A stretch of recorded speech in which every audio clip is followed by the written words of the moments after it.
You die. Your heart stops. Your brain shuts down. Your body decays.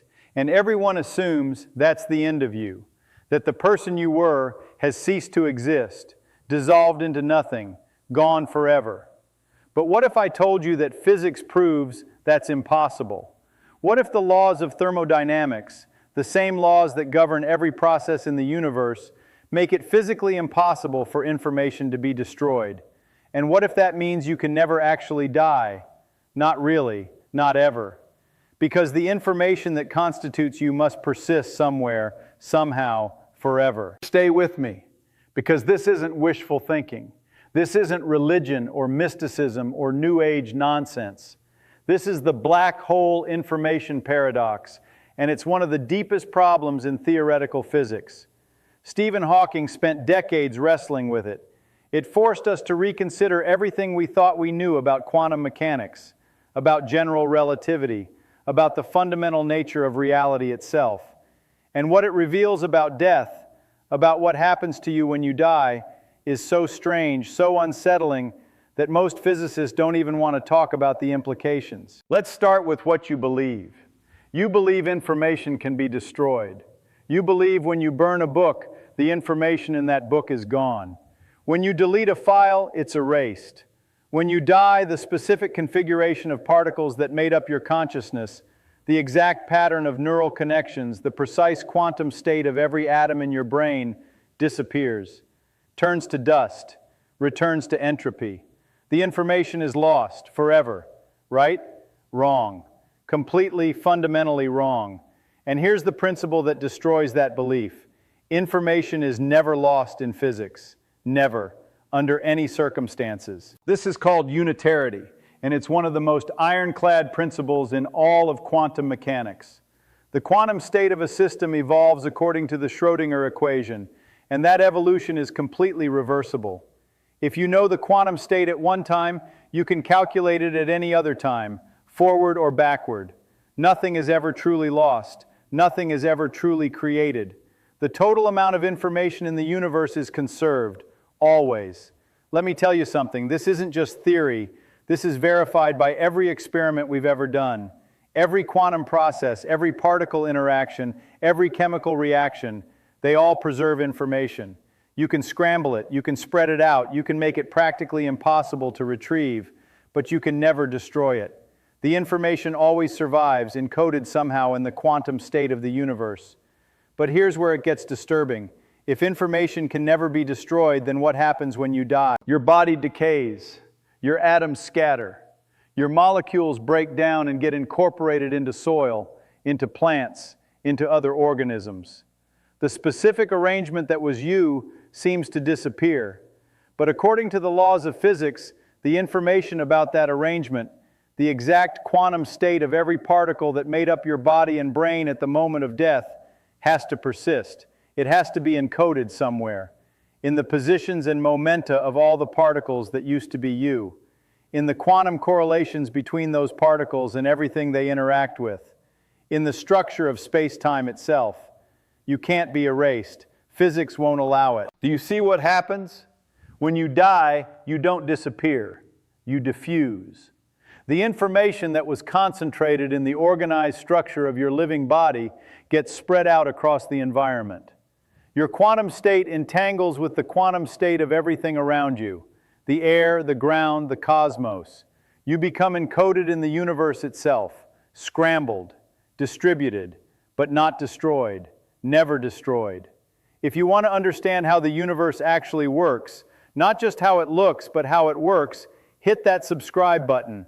Let's find things out together.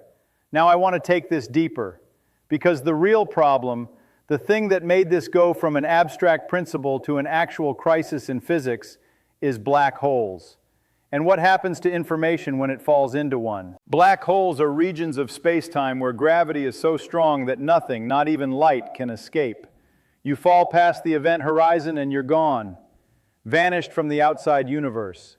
Whatever information you carried with you, the exact configuration of every atom in your body, seems to disappear behind that horizon, inaccessible forever. And if the black hole eventually evaporates through Hawking radiation, which it will, then that information appears to be destroyed completely. The black hole takes in information, slowly radiates away as featureless thermal radiation that carries no information about what fell in, and eventually disappears. The information is lost. But that's impossible. Information can't be lost. Unitarity forbids it. So we have a paradox. Either information is destroyed when black holes evaporate, which violates quantum mechanics, or information somehow escapes from black holes, which violates general relativity. Something has to give. One of our two most fundamental theories has to be wrong. Stephen Hawking spent decades arguing that information really is destroyed in black holes, that we need to give up unitarity, that quantum mechanics breaks down in the presence of extreme gravity. But most physicists couldn't accept that. The evidence for unitarity is too strong, so they kept searching for a way to save the information. And what they found is deeply, profoundly strange. The current best answer, and this is where it gets truly weird, is something called the holographic principle. The idea is that all the information about what falls into a black hole is never really lost inside the black hole. It's encoded on the surface, on the event horizon itself. Every three-dimensional object that falls in gets mapped to a two-dimensional pattern on the horizon. And when the black hole evaporates, that information gets released back out in the Hawking radiation. Scrambled beyond recognition, yes. Encoded in such a complicated way that you'd need to collect every single photon of Hawking radiation and perform an impossibly complex calculation to decode it. But preserved, always preserved. Let's be honest about what this means. If the holographic principle is correct, and we have very good reasons to think it is, then a black hole doesn't destroy information, it preserves it.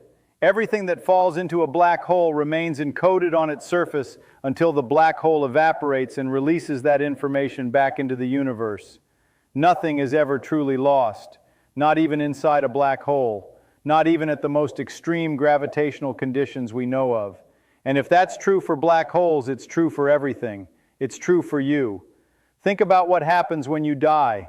The information that makes up you, the exact quantum state of your brain, the precise configuration that was generating your consciousness at the moment of death, doesn't disappear.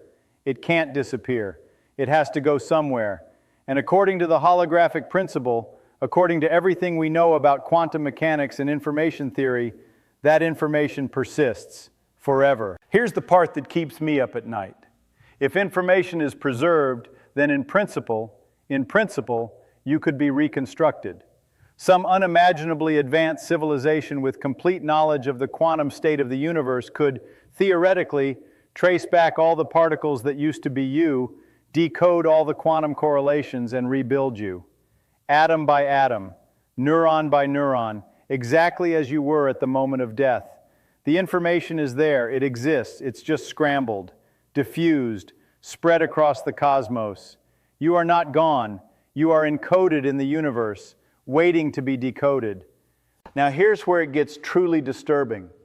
If the information about you persists forever, then there are an infinite number of ways it could eventually recombine. Given enough time, given the infinite future of an ever-expanding universe, quantum fluctuations will eventually, randomly, recreate the exact configuration of particles that made up your brain. Not once, infinitely many times. You will spontaneously reassemble. You will wake up. You will experience consciousness again, over and over, forever. This is called Poincaré recurrence, and it's a mathematical theorem. In a finite space with a finite number of possible states, any given state will eventually recur.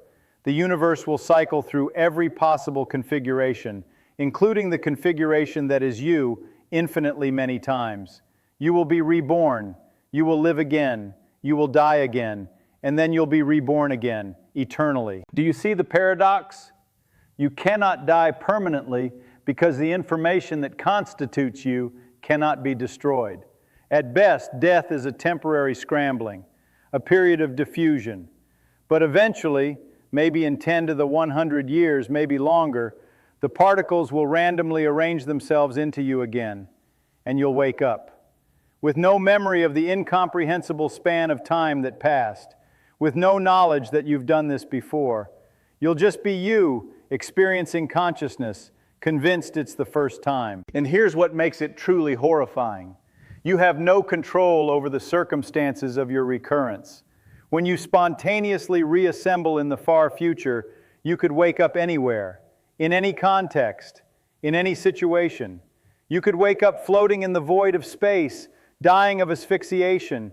You could wake up in unimaginable pain.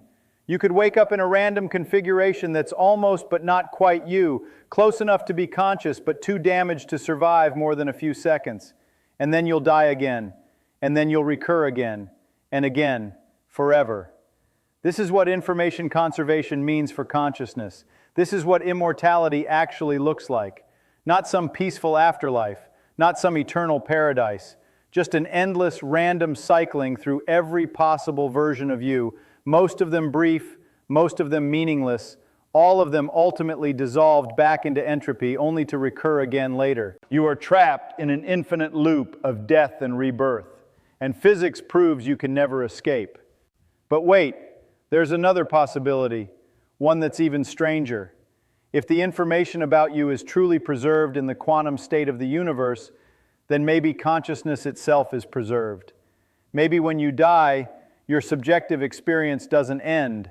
Maybe it just continues in a different form, encoded in the entanglement patterns of the particles that used to be you, distributed across the universe in a way we don't understand yet, not localized in a brain anymore, but still existing somehow, still experiencing, still aware. This sounds insane, but consider this.